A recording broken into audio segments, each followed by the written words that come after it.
കഴിഞ്ഞ ദിവസമുണ്ടായ ശക്തമായ കാറ്റിലും മഴയിലും വാഴ കൃഷി നശിച്ചു. തില്ലങ്കേരി കാരക്കുന്നിലെ കൊച്ചോത്ത് സുകുമാരന്റെ അത്തപ്പുഞ്ചയിൽ കൃഷി ചെയ്ത കുലച്ച 70ഓളം നേന്ത്രവാഴകളാണ് കാറ്റിൽ നിലംപൊത്തിയത്. 80 സെന്റ് സ്ഥലം പാട്ടത്തിനെടുത്ത് ചാവശ്ശേരിയിലെ ഗ്രാമീൺ ബാങ്ക് ശാഖയിൽ നിന്നും വായ്പയെടുത്താണ് കൃഷി തുടങ്ങിയത്. വാഴന്റെ കൃഷി ചെയ്യുന്ന ഒരുപാട് പാട്ടത്തിന് കൃഷി ചെയ്യുന്ന കൃഷിയാണ് ഞാൻ. പിന്നെ ബാങ്കിൽ നിന്ന് ലോണ് 2 ലക്ഷം ഉൾപ്പെടെ ലോൺ എടുത്തിട്ടാണ് ഈ തരം ചെയ്യുന്നത്. പിന്നെ നമ്മളുടെ ഓരോ വർഷം ഇങ്ങനെ എനിക്ക് എപ്പോഴും അധിക സമയത്ത് ഇങ്ങനെ സംഭവിക്കാറുണ്ട്. എല്ലാം ചെയ്തിട്ട് മുട്ട് കുത്തെല്ലാം കൊടുത്തിട്ടുണ്ട്. പിന്നെ എന്നാൽ പറയുന്നത് നമ്മൾ ഉപേക്ഷക്കുറവല്ല, വെള്ളം ഇല്ലാതെ നിൽക്കുന്ന ഞാൻ വെള്ളം ടാങ്കിൽ കൊണ്ടുവന്നതിന് വരെ അടിക്കലുണ്ട്.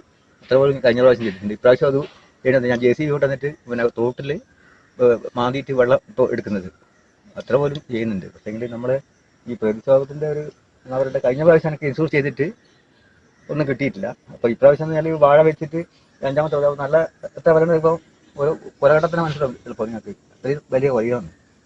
ഇതിൻ്റെ 36 വഴിയാണ് പിന്നെ 90%. കുറച്ച് 30 ഉണ്ട്, ഏകദേശം.